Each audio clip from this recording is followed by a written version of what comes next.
Olá, apaixonados por arte! Eu sou Rafael Pavlina, assessor e professor de arte, e hoje a gente vai analisar questões de concurso público para arte.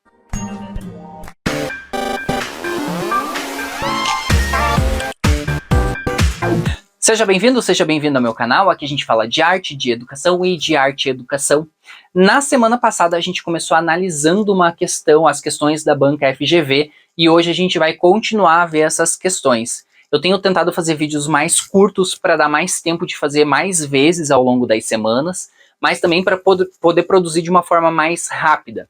Se você não viu, no final do vídeo passado, eu coloquei aqui na tela um e-mail que serve como meu canal para depósitos de Pix. Isso mesmo. Como eu não ganho dinheiro com o YouTube, esse não é o meu ganha-pão oficial, para eu produzir esses vídeos, para eu conseguir material, eu acabo gastando o meu próprio dinheiro para ajudar vocês. Então, uma forma de retribuição é que, além de você se inscrever e curtir os vídeos, indicar para as pessoas, comentar, também, se vocês puderem, colaborar comigo de alguma forma, tá aqui embaixo, certo? Vamos para a prova? Bora? Então vamos continuar aqui as nossas análises. Essa é a banca FGV, eu já comecei a analisar essa prova aqui na semana passada. Se você ainda não viu o vídeo, assista. Eu fiz em duas partes porque a prova é grande. Já fiz outras análises também da FGV, mas essa é a primeira desse ano. Então vamos lá, 44, tá falando aqui, ó, já temos uma obra de arte. 44. Na obra a seguir, René Magritte, ó, artista surrealismo, utilizou um recurso metalinguístico para desnaturalizar um lugar comum a respeito do fazer artístico. Assinale a afirmativa que identifica corretamente a função atribuída às artes visuais contestada por Magritte nessa obra. Então aqui nós temos as opções. Eu confesso que essa aqui me deixou um pouco na dúvida, acho que de todas as perguntas da prova, essa aqui foi a que eu fiquei mais em cima do muro, mas vou responder de acordo com o gabarito aqui, tá? Então, A, ela fala levantar problemas conceituais, B, inventar novas realidades, C, expressar uma realidade espiritual, D, reproduzir o mundo visível, E, desenvolver formas abstratas. Respondam aí, dá aquele pause, responda. Então tá, vamos lá. A, levantar problema conceitual. Eu acho que essa aqui, ela até poderia ser alguma coisa, ela poderia fazer algum sentido. Por isso que eu fiquei na dúvida, mas não é essa a resposta certa. Porque eu acho que aqui ele está trabalhando com uma questão conceitual. O que é essa obra aqui? Nós temos um retrato aqui, um desenho de um cachimbo, uma pintura de um cachimbo, e embaixo está escrito: isso não é um cachimbo. Ou seja, o que o artista está fazendo? Ele está fazendo uma provocação com a gente. Quando ele diz isso não é um cachimbo, por que isso não é um cachimbo? Porque isso é uma imagem de um cachimbo, é uma reprodução de um cachimbo, não é um cachimbo. Você não consegue fumar isso aqui. Isso aqui é uma pintura, é um desenho, isso aqui é uma representação de algo. Então, ele quer inventar novas realidades? Não, ele não está fazendo nada demais, ele não está inventando nada aqui. Expressar uma realidade espiritual? Também não, né? Faz nem sentido. Reproduzir o mundo visível? Vamos deixar em stand-by. Desenvolver formas abstratas? Não tem nada abstrato, é bem figurativo, inclusive. Então a resposta só pode ser a letra D, reproduzir o mundo visível. Essa aqui eu não gostei muito da pergunta, achei que ela está mal escrita, tá? Então só pode ser a letra D. Vamos para a próxima. 45, ali nas imagens nós temos vários desenhos de crianças. Então vai dizer assim, ó, é bom ver o nome aqui, ó, de quem escreveu isso aqui, ó, Kellogg. É um nome bem famoso para a gente falar sobre o ensino do desenvolvimento do desenho da criança, tá? 45. As crianças costumam produzir em suas primeiras práticas gráficas essas espécies de rabisco ou garatuja. Com relação às garatujas, analise as afirmativas a seguir. Então ela vai dar 3 opções e a gente vai ter que dizer qual delas corresponde à garatuja. São formas de pesquisa e experimentação gestual ainda sem valor simbólico, mas com intrínseco prazer estético. Devem ser logo abandonadas para que a educação artística possa iniciar do zero com as práticas figurativas. É preciso acolhê-las no ensino, pois são características de um momento determinado do desenvolvimento infantil. Está correto o que se afirma em apenas A1, A1 e A2, A1 e A3, A2 e A3, 1, 2 e 3. Respondam aí para mim. A, B, C, D ou E? Pronto? Então vamos lá. São formas de pesquisa e experimentação gestual, certo? Não tem valor simbólico, ou seja, ela não faz de uma forma consciente querendo atingir um objetivo, ela não tem um valor simbólico ainda, ela não é representativo de nada. Mas ela tem intrínseco prazer estético. A criança faz pelo prazer estético do fazer. Então é o fazer pelo fazer. Então a 1 tá certo. A gente está vendo que a garatuja desenvolve essa experimentação gestual. Porque quando a criança está fazendo a garatuja, esses desenhos aqui, ó, ela está fazendo pelo prazer estético que isso aqui desenvolve nela. E isso aqui é uma fase que todas as crianças passam. Deve ser logo abandonada para que a educação artística possa iniciar do zero com as práticas figurativas. Olha aqui, ó. Devo circular isso aqui, ó. Possa iniciar do zero. Sempre que tiver algo desse gênero, desse tipo na pergunta, já exclui, já anula, já apaga ela aqui, ó. A arte, ela nunca pode começar do zero, porque se você começa do zero, você desconsidera tudo que a criança fez até aquele momento. Então, joga fora isso, ou é a mesma coisa que falar, quando a criança começa a ler, para de desenhar. Não, não pode parar, porque uma coisa complementa a outra, não são coisas diferentes. Então, a 2 está errada. A 3. É preciso acolhê-las no ensino, pois são características de um momento determinado do desenvolvimento infantil. Então isso aqui, ó, esse desenho faz parte de uma etapa do desenvolvimento, é quando a criança está produzindo. Isso aqui é o primeiro desenho, a primeira tentativa da criança de se comunicar com o mundo por meio do desenho. Então a 3 está certa. Então nós temos a 1 e a 3 certa, a 2 está errada. Então 1 e 3 só pode ser a letra C, 1 e 3. Tudo bem. 47. O ensino de artes que se pretenda multicultural toma a diversidade cultural na sociedade como força enriquecedora do processo, mas, ao mesmo tempo, como um desafio no que se refere ao desenvolvimento de abordagens. Assinale a opção que descreve corretamente um preceito para o ensino da arte multicultural. Então, nós temos alguns autores que vão falar sobre o multiculturalismo, sobre o ensino multicultural. Então, vamos ver qual deles que está sendo pensado aqui. A. O uso de conceitos de arte contemporânea deve ser evitado por tender à exclusão das formas populares de expressão em favor das eruditas. B. O ensino multicultural deve manter uma posição politicamente neutra, condizente com o relativismo em relação às outras culturas, às culturas. C. Os alunos devem ser alfabetizados em diversos códigos estéticos e preparados para a imersão em diferentes perspectivas heterogêneas. Letra D. As identidades culturais individuais e coletivas devem ser reforçadas para evitar que sejam tocadas e modificadas pelas trocas entre códigos. E E. Os produtos devem deixar seus padrões estéticos familiares e comunitários para adotar os valores artísticos como cosmopolitas e universalistas. E aí? Tá fácil? Tá difícil? Respondam para mim essa questão aí. Respondeu? O que você acha? Vamos lá? O uso do conceito de arte contemporânea deve ser evitado. Não vou nem continuar a ler. Se você evitar o uso do termo arte contemporânea, já temos um problema, né? Não tem por que evitar o termo arte contemporânea. Então essa aqui já não é. O ensino multicultural deve manter uma posição politicamente neutra, condizente com o relativismo em relação às outras culturas. Não, a gente não pode olhar a arte dos outros povos, das outras culturas de uma forma neutra. A gente precisa falar sobre questões políticas para analisar a arte, porque a arte também tem relações políticas, né? A letra C. Os alunos devem ser alfabetizados em diversos códigos estéticos e preparados para a imersão em diversas perspectivas heterogêneas. Opa, isso aqui tá possível, hein? Vamos ler a próxima. As identidades culturais individuais e coletivas devem ser reforçadas para evitar que sejam tocadas e modificadas pelas trocas entre códigos. Não, gente, ó, tá errada, porque a gente quer que isso aconteça, né? Então, ó, a identidade cultural individual e coletiva devem ser reforçadas. Tipo, eu não vou trabalhar as outras culturas, eu vou trabalhar só a cultura do meu aluno. Eu não vou falar para ele o que tem no mundo, eu vou falar só o que tem na realidade dele, ali, na cidade dele. Não, né? Não faz sentido. E letra E. Os alunos devem deixar seus padrões estéticos familiares e comunitários para adotar. Ó o problema. Aqui a gente está falando que o aluno vai largar sua própria cultura para adotar uma cultura diferente da dele. Não é isso. O aluno conhece outras culturas para se familiarizar e para entender como o mundo é organizado, não para trocar a cultura. Isso muitas pessoas falam, né? Isso que eu falei esses dias. Você fala para o professor do Rio Grande do Sul. Professor, você tem que trabalhar maracatu. Ele fala, mas isso não faz parte da realidade do meu aluno. Então vamos pensar. Realidade é uma coisa, cotidiano é uma coisa. Então, eu não vou, se eu sou um professor do Sul, eu não vou ensinar maracatu porque no Sul não tem maracatu.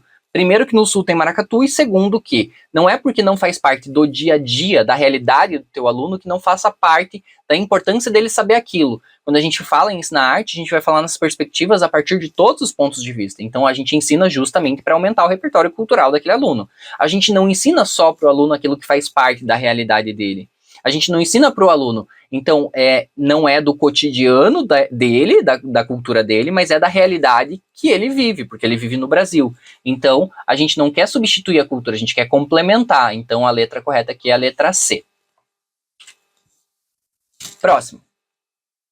Elliot Eisner, esse aqui é um autor bem importante, tá? Todo mundo tem que conhecer, porque fala bastante do ensino da arte. Teórico norte-americano da segunda metade do século XX, parte de um diagnóstico negativo dos objetivos, métodos e conteúdos que embasavam o ensino das artes na escola e propõe um novo tipo de abordagem. Segundo essa abordagem, é correto afirmar que o ensino de artes. Então, aqui ele está falando, ó, de outro período. Que período é esse? Ó, segunda metade do século XX. Ele está falando lá da segunda metade do século XX. A. Deve estar a serviço e em função das necessidades comunitárias como ferramenta de mudança social. B. Se justifica como parte do desenvolvimento integral do homem sem a finalidade para além da própria arte. C. É uma atividade recreativa em que os alunos podem compensar o peso das disciplinas técnicas. D. Propicia o desenvolvimento espontâneo da expressão pessoal ao assumir que toda criança já é artista. Ou E. Deve focar em procedimentos construtivos e na habilidade de compreender o patrimônio cultural humano. E aí? Responda para mim. A, B, C, D ou E? Qual é a alternativa correta? Bom, essa aqui também tá fácil, né? Vamos lá. Então a letra A diz assim: deve estar a serviço em função das necessidades comunitárias como uma ferramenta de mudança social. Vamos deixar essa aqui em stand-by, a gente fala mais dela depois. A gente fala mais dela depois. Letra B. Se justifica como parte do desenvolvimento integral do homem sem finalidade para além da própria arte. A arte não acaba nela mesma, a arte é uma ferramenta para a mudança da sociedade, então não, a gente não pode considerar que a arte acabe nela mesma, senão não faz sentido ensinar. Letra C, é uma atividade recreativa, não vou nem continuar a ler. Se a arte é uma atividade recreativa, não tem para que estudar tanto, né? Então tá errada. Não é uma atividade recreativa. Letra D, propicia o desenvolvimento espontâneo da expressão pessoal a assumir que toda criança já é artista. Toda criança é artista? Não, né? Criança pode ser expressiva, comunicativa, criança pode ser solta, ter um bom desenho, mas toda criança ser artista? Nananina, não. Letra E, deve focar em procedimentos construtivos e na habilidade de compreender o patrimônio cultural humano. Então, essa aqui foi uma das que eu fiquei na dúvida. E eu acho que tanto a letra A quanto a letra E poderiam ser a resposta correta. Mas, de acordo com o gabarito e de acordo com a leitura, que a resposta correta é a letra E. Aqui eu entendo que ele está considerando que está errado, porque ele está falando das necessidades comunitárias, e eu acho que a arte é um pouco mais abrangente do que isso. Mas tem que ficar de olho, não sei, de repente é capaz que essa pergunta aqui acabe sendo anulada ou discutida mais, tá? Então aqui, até o momento, o gabarito vai falar sobre essa compreensão do patrimônio cultural humano. 49, a respeito do valor pedagógico das danças africanas brasileiras, afro-brasileiras, em contexto escolar, é correto afirmar que valorizam uma dimensão. Então aqui ele está falando sobre as danças afro-brasileiras. Vamos lembrar, a gente tem duas leis lá, né, de 2003 e 2008, que vão falar sobre a importância do ensino da cultura afro-brasileira dentro das aulas de arte, não só da aula de arte, de todos os componentes curriculares, mas também dentro da aula de arte. Aí ele diz lá, A, sensorial, ao exercitar movimentos rítmicos e promover a dicotomia entre corpo e mente. B, expressiva, ao estruturar o movimento do corpo em esquemas lineares vetorizados para cima. C, ritualística, ao permitir que os orixás sejam cultuados e contem sua história mediante as danças. D, ancestral, ao depurar a dança de elementos exteriores à tradição original africana do Senegal à Guiné. Ou E, identitária, ao gerar experiências de autonomia e empoderamento pelo corpo singular. E aí? A, B, C, D ou E? Conta pra mim aí. Marca. Se quiser já fazer um comentário lá deixar um comentário aqui no vídeo, já deixa. Então a 49, ela tá falando sobre a cultura afro-brasileira, que todos os professores têm obrigação de trabalhar, não é só o professor de arte e o professor de história, todo mundo tem que trabalhar. Mas vamos lá, então, a tá falando sensorial. Tá, vamos lá. ao exercitar movimentos rítmicos e promover a dicotomia entre corpo e mente. O que é dicotomia? É a diferença, né? A oposição entre uma coisa e outra. Gente, ó, isso aqui é uma coisa que eu escuto o tempo todo, que isso me incomoda muito. Dicotomia entre corpo e mente. Gente, não existe dicotomia entre corpo e mente. Corpo e mente são complementares, não são antagônicos. Você não é uma coisa no corpo e uma coisa na mente, você é uma coisa só. Então, não é isso. Essa resposta A está equivocada, não é. Tanto para a cultura africana quanto para qualquer cultura, tá? Expressiva, ao estruturar o movimento do corpo em esquemas lineares vetorizados de cima. Não, nada a ver, não tem sentido isso aqui. Ritualística, ó, isso que muitas pessoas têm medo, né? Que vai falar do ritual, dos orixás, vai dar confusão com os pais, porque a gente vai trazer as religiões de matriz africana. Não, gente, não tem nada a ver com isso. Ensinar a cultura afro-brasileira, ensinar as raízes, ensinar como o Brasil foi fundado, como o Brasil foi fecundado, de onde vêm as nossas origens, as origens das nossas culturas. Então, não é essa aqui, não é ritualística. A D, ó, ancestral, ok. Ao depurar a dança de elementos exteriores à tradição original africana do Senegal-Guiné. Não precisa ter essa especificidade aqui, né? A gente vai falar da África como um todo, a gente está falando do continente como um todo. Então não é essa, então só pode ser essa aqui. Identitária, ó, tá falando do quê? Identitária, tá falando sobre identidade, sobre o reconhecimento de si próprio nas experiências de autonomia e empoderamento do corpo singular e pelo corpo singular. Então a resposta correta é a 40 da 49 e é a letra E. E aí, tá acertando, tá errando? Manda aí no chat pra mim, tá bom? No chat não, porque eu não tô ao vivo, mas manda aí nos comentários do vídeo. Deixa eu achar aqui, vamos lá. Beleza. Então a 50 diz assim: em 2013, a intervenção realizada por indígenas na Comissão Guarani e Virupá, junto com integrantes de movimentos sociais, manchou de tinta vermelha o monumento às bandeiras de Victor Brecheret na cidade de São Paulo. O ato ocorreu em meio aos protestos contra a PEC 215. PEC 215, todo mundo sabe? Não? Se não sabe, tem que pesquisar. PEC 215 é a demarcação das terras indígenas. Ao explicar o ato, o coordenador da comissão, Ivirupá, afirmou: para nós, povos indígenas, a pintura não é uma agressão ao corpo, mas uma forma de transformá-lo. Alguns apoiadores entenderam a força do nosso ato simbólico e pintaram com tinta de vermelho o monumento.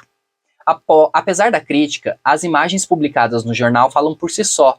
Com esse gesto, eles nos ajudaram a transformar o corpo desta obra pelo menos em um dia. Ela deixou de ser pedra e sangrou.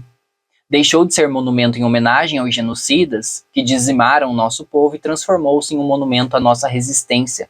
Esse monumento para nós representa a morte, e para nós a arte é outra coisa. Ela não serve para contemplar pedras, mas para transformar corpos e espíritos. Nessa perspectiva dos manifestantes, a intervenção. Então, essa jogada de tinta na obra, já falaremos mais sobre isso. Então, o que essa intervenção fez? Difamou a escultura dos bandeirantes por não valorizar a arte ocidental, vandalizou o monumento por considerá-lo um ícone da arte universal, alterou a forma plástica como a obra se apresenta e ressignificou politicamente, exercitou outra forma de fruição estética da arte mais contemplativa, resultou em uma cerimônia xamânica para superar a memória de violências passadas. Então vamos lá. O Victor Brecheret é um artista aí, vem desse período do modernismo, e tem várias esculturas dele pelo Brasil. Essa escultura é os bandeirantes. Então, quem foram os bandeirantes? Aquelas pessoas que viajavam pelo Brasil, desbravando os matos, né, entre aspas, e acabaram dizimando várias comunidades, várias tribos indígenas, né, várias comunidades indígenas, não tribos, comunidades, e muitos indígenas até hoje sofrem perseguição, principalmente política, por causa desses períodos dos bandeirantes. Quando a PEC 215 estava tramitando em Brasília, os indígenas se reuniam em frente ao Congresso para se manifestar contra essa PEC, né, contra essa invasão, vamos dizer assim, dos bandeirantes, né, sobre essa invasão das terras indígenas. E aí, os indígenas, juntamente com outros manifestantes sociais, foram lá e jogaram tinta vermelha em cima dessa estátua. Ó, vou colocar aqui, ó, essa é a escultura, e aí a tinta vermelha manchando essa escultura. Por quê? Para nós, para o homem branco da sociedade, para o Victor Brecheret, os bandeirantes eram heróis que tinham ido, né? Quando a gente revisita a literatura, quando a gente começa a revisitar a nossa história, a gente entende que isso era um problema, né? Hoje em dia a gente tem como herói, mas se a gente parar para pensar, eles invadiam as terras dos indígenas, matavam os indígenas, estupravam as mulheres, então é uma coisa muito grave. Então essa jogada de tinta aí foi uma manifestação que fez o mundo olhar para essa questão dos bandeirantes. Então vamos lá. Qual é a alternativa correta, então, pensando em tudo isso? Isso aqui me fez me lembrar da escultura do Borba Gato, que foi queimado, né? Ainda nessa perspectiva também. Não é uma comparação muito certa de fazer, mas também acontece muito das pessoas ultimamente colarem as mãos em obras, vocês devem ter visto, né? Jogar torta na Mona Lisa, jogar tinta lá, jogar sopa no Van Gogh. Isso é uma forma de chamar a atenção. Então, muitas pessoas só souberam dessa tramitação dessa PEC 215 quando saiu no jornal a matéria dessa escultura toda suja de tinta. Então, é uma forma de manifestação, uma forma de chamar a atenção. Aqui não estou fazendo julgamento de valor, ser contra ou a favor disso, estou só fazendo comentários, beleza? Então, vamos lá. Difamou a escultura dos bandeirantes por não valorizar a arte ocidental? Não, né, gente? Não tem nada a ver com isso. Valorizar a arte ocidental, nada a ver. Vandalizou o monumento por considerá-lo um ícone à arte universal? Não foi por isso que ele foi manchado, né?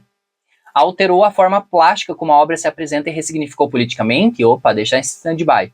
Exercitou outra forma de fruição estética da arte mais contemplativa?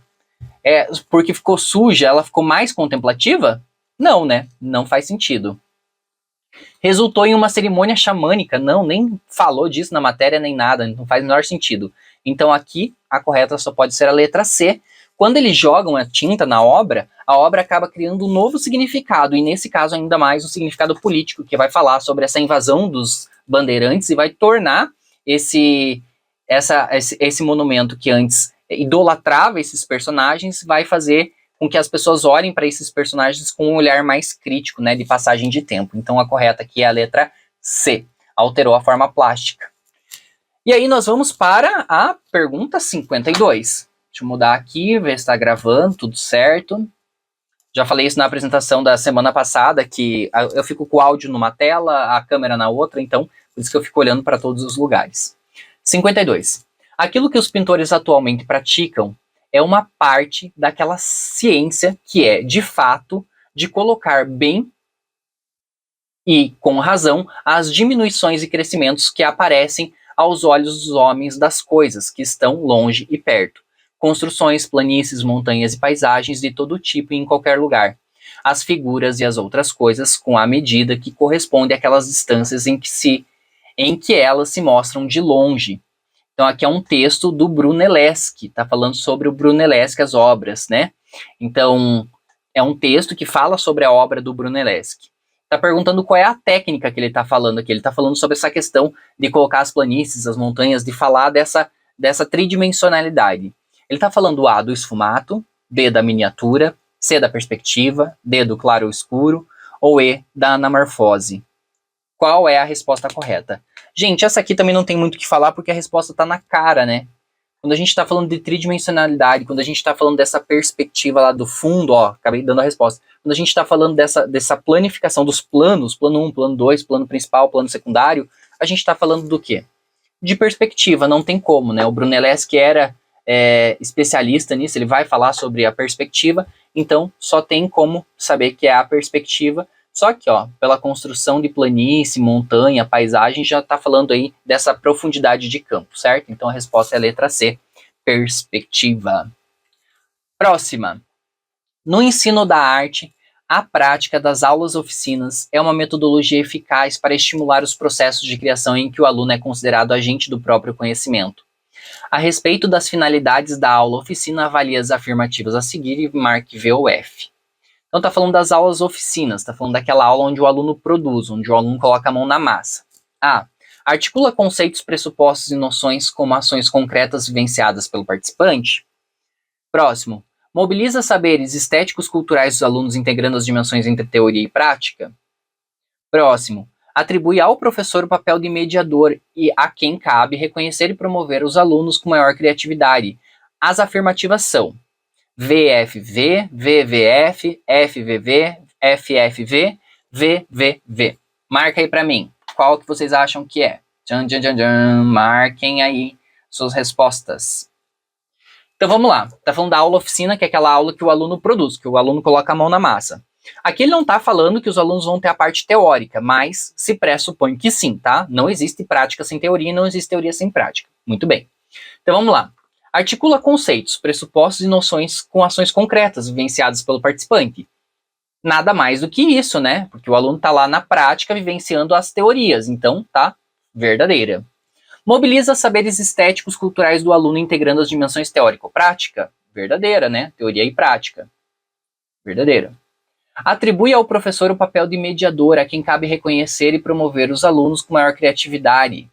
Também, né, gente? Se a gente está falando lá da metodologia, quando a gente está falando dessa questão da aula, oficina, desse lugar que o aluno vai produzir, o professor vai assumir esse papel de mediador, né? O professor não é o detentor do saber que ensina e o aluno aprende. É uma mediação entre o conhecimento e aquele que aprende. Então, 3 verdadeiras só pode ser a E, que é a VVVV. Muito bem.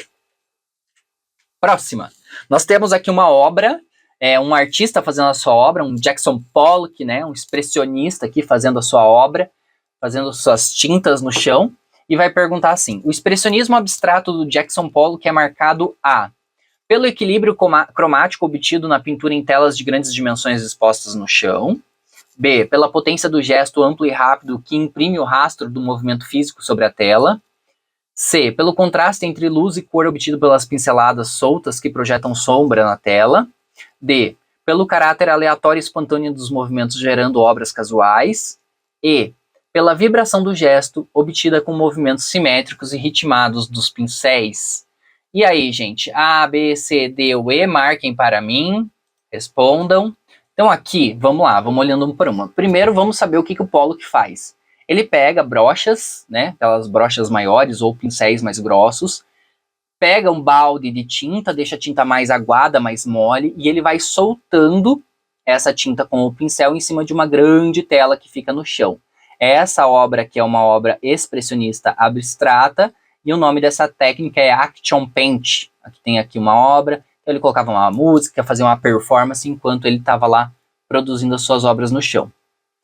Então vamos lá. A, pelo equilíbrio cromático obtido na pintura em telas de grandes dimensões expostas no chão. Equilíbrio cromático, não, gente, não tem equilíbrio cromático aqui, né? Porque a tinta é colocada de uma forma aleatória, então não pode ser a letra A.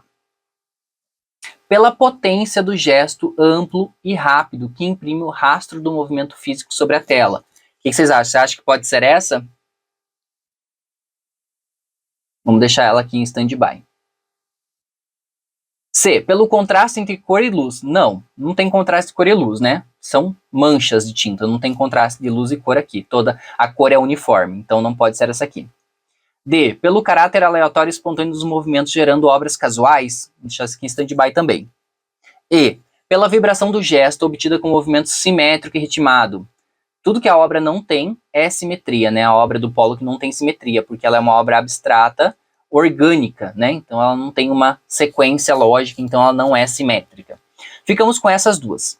Aqui eu particularmente fiquei na dúvida e até fiquei pensando se a resposta que está no gabarito está certa. Por quê? Quando a gente olha essa aqui, a B e a D, quando a gente olha a B e a D, elas podem significar uma coisa ou outra. Então elas podem as duas estarem corretas. Pelo gabarito, a correta é a letra B, que vai falar sobre essa potência do gesto amplo e rápido que imprime rastros do movimento físico.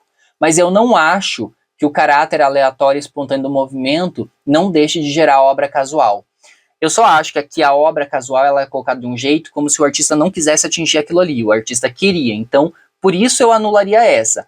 E a resposta realmente seria essa. Só que eu acho que ela poderia ter sido melhor escrita, tá? Então essa aqui, vou deixar ela suspensa aí, só para vocês pensarem, porque não sei se ela está realmente correta, colocando a resposta certa como B. Então a resposta do gabarito é a letra B, mas a resposta que eu colocaria aqui é B e a D como certas, tá bom? Ó, essa aqui é uma pergunta de música, mas eu trouxe porque eu gosto desse tema e já dei algumas dicas sobre isso, então trouxe para que a gente possa falar sobre ela, tá? Então ela diz assim: o elemento base da música é o som. Cada som possui propriedades que caracterizam chamados parâmetros. Então, leia os parâmetros sonoros. Então, 1 é a propriedade que nos permite distinguir sons fortes e fracos, é o grau do volume sonoro que depende da força empregada para produzir vibrações. E a 2 é a propriedade do som que nos permite distinguir sons graves, médios e agudos, sendo definida pela velocidade da vibração dos objetos. E aí ele pergunta o que são essas coisas. A, duração e altura. B, altura e duração. C, timbre e intensidade. D, intensidade e altura. Ou E, duração e timbre. Já falei, não sou da área de música, não vou ficar explicando muito para não falar besteira e não ensinar errado, mas eu já ensinei para vocês que existe um elemento que a gente pode usar aqui para não esquecer quando a gente está falando dos elementos sonoros, quando a gente está falando dos parâmetros do som, ó, o dita, que é a duração, a intensidade, o timbre e a altura. São esses aqui, ó, esses 4 são os elementos. Aqui não são esses que estão sendo trazidos para a gente, não estão sendo perguntados, mas dá para pensar aqui. Então vamos lá, vamos responder juntos aqui. O que é a duração de um som? A duração é a duração longa ou curta. Um som que é pá, é um som curto. Pá, é um som mais longo. Então a duração tem a ver com o tempo que dura. A altura, que as pessoas confundem com volume, a altura está ligado ao grave e ao agudo. Ao agudo e ao grave. Então o que é um som alto? Um som alto é um som agudo. O que é um som baixo? É um som grave. Então aqui, grave e agudo, ó. Então aqui, ó, distinguir sons graves, médios e agudos. Isso aqui é a altura. É a altura. Aonde que tem altura no segundo? Aqui e aqui. Mas como não é duração o primeiro, porque está falando do som forte e do som fraco, não pode ser a letra A. Então a gente já sabe que não é a letra A. Já sabemos qual a resposta certa, mas vamos uma por uma. A altura, o que eu acabei de explicar, a duração que eu acabei de explicar. O timbre é aquilo que faz a gente reconhecer o som. Sabe quando você está escrevendo lá no quadro, na sala de aula, e você fala assim, fulano, fique quieto, sem nem virar para trás, porque você reconheceu a voz do aluno? Você ouviu a voz e falou, essa voz é do fulano. É porque você reconheceu o timbre. Quando você vai escutar um som, alguém faz tran no violão, você fala, ó, alguém está tocando violão. O que você reconheceu? Você reconheceu o timbre. O timbre é a identidade do som, é o que diz que o som refere-se àquilo. Intensidade é a força, né? Intensidade é a força que o som vibra. Então, não é esse aqui. Não é esse aqui, então só pode ser a letra D. Intensidade, que vai falar de forte e fraco, e a altura, que vai falar aí do grave e do agudo. Duração, já expliquei, timbre, já expliquei, não pode ser esse, então a resposta correta é a letra D, intensidade e altura. Então, como eu falei, eu não sou da música, não sei explicar esses elementos, cada um deles, mas só pra gente saber. Então, duração é quanto tempo dura, a altura se divide em grave e agudo, né? Grave, médio e agudo. O timbre tem a ver com a identidade do som e a intensidade com a força. Muito bem. Próximo. Eu coloquei isso aqui porque eu amo esse desenho e eu amo essa frase. Então, observe a imagem a seguir. Tá aqui no canto a imagem. O ditado na parte superior é do Paul Klee, enquanto o desenho é do Pablo Picasso. O Pablo Paul Klee, o desenho do Picasso mostrava a potência expressiva da linha. A respeito da linha enquanto elemento formal do desenho, avalie as afirmativas e depois marque verdadeiro ou falso. Então vamos lá, vamos analisar as alternativas. A potência expressiva da linha consiste na sua capacidade de evocar formas e sentidos. A próxima. A linha é o contorno das coisas marcadas por margem traçada entre a representação do que é e do que não é. E traçar linhas significa representar visualmente um raciocínio abstrato de um conceito. Quais são as afirmativas e qual é, respectivamente, a resposta? A, VFV, B, VVF, C, FVV, D, FFV ou E, VVV. Só um parênteses aqui que eu esqueci de falar. Quando a gente tem o nome do artista ali, o nome dele é Paul Klee. Muitas pessoas chamam ele de Paul Klee. Eu sempre falo que não tem certo e errado, mas se vocês querem falar da maneira como corresponde mesmo ao artista de verdade, o nome é Paul Klee.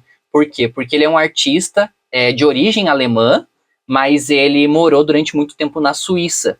E se a gente fala Paul Klee, a gente está se referindo a alguém norte-americano. E o Paul Klee é suíço, né? Origem alemã e criação na Suíça. Então ele não é um artista norte-americano, então a gente não chama ele de Paul Klee, beleza? Então tá falando aqui a frase dele, né? Que desenhar é levar uma linha para passear, e tem essa obra do Picasso. E o Picasso, através das suas explorações da linha, vai fazer esse cavalo. O Picasso também tem o touro aí, que é bastante famoso, que é dois rabiscos e ele faz um touro maravilhoso. Qual é a alternativa correta? Marca aí para mim. A, B, C, D ou E? Ó, já chegamos no final, nem tinha visto que já estamos no final. Então vamos lá. A potência expressiva da linha consiste na sua capacidade de evocar formas e sentidos?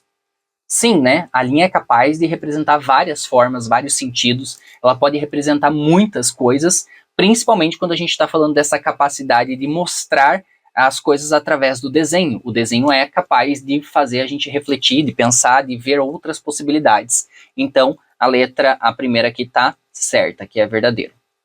A linha é contorno das coisas, a margem traçada entre a representação do que é e do que não é. Exatamente, né? A linha é o que define, é o que separa, o que está fora e o que está dentro do desenho. Quando o Picasso faz essa linha, ele está escolhendo, ele está optando por deixar dentro aqui um cavalo e fora é o que tem fora desse cavalo. Então, sim, ela é um contorno para as coisas. Traçar linha significa representar visualmente um raciocínio abstrato, um conceito. E aí? Verdadeiro, né? Quando a gente traça uma linha, a gente faz uma representação visual do raciocínio abstrato. A gente coloca no papel, no palpável, no simbólico, aquilo que estava numa forma de um raciocínio abstrato. Então, a gente consegue colocar na prática aquilo que estava só na teoria. Então, VVV só pode ser a letra E, VVV, certo? Vamos ver se está certo aqui. Fechou. E aí, o que você achou da prova? Achou fácil? Achou difícil? Eu falei que eu achei ela bem fácil, achei que são perguntas bem óbvias, algumas respostas estavam na própria pergunta, mas eu também achei que tem algumas perguntas que ficam meio dúbias ali, que deixam meio no ar, não dá para entender exatamente qual é a resposta certa, porque como se duas respostas estivessem corretas, né? Bem complexo. Enfim, eu espero ter ajudado vocês. Não esquece, se você quer falar comigo, contato@rafaelpavlina.com. Se você quer, o Pix tá aqui embaixo. E se você quiser me seguir na rede social, @prof.rafaelpavlina. Lá você pode mandar sugestão de vídeo, sugestão de conteúdo, você pode falar sobre concursos que você fez, que passou, quiser mandar prova. E se você me mandou prova, mandou questão e eu ainda não analisei, calma, eu tô cheio de coisas paradas lá no meu e-mail. E conforme o tempo vai passando, eu vou começar a trazer essas coisas aqui para o canal, pretendo esse ano viabilizar bastante coisa aí, certo? Também tem novidades, esse ano nós teremos um grupo de estudos de livros aqui dos inscritos no canal, então fica ligado que a novidade vem em breve. Também falei no vídeo passado, nós vamos ter um WhatsApp só pro prof, então quando vocês tiverem áudio com dúvidas para me mandar, vocês mandam e eu respondo aqui por meio dos vídeos de conteúdo, certo? Então vejo vocês, até breve, tchau!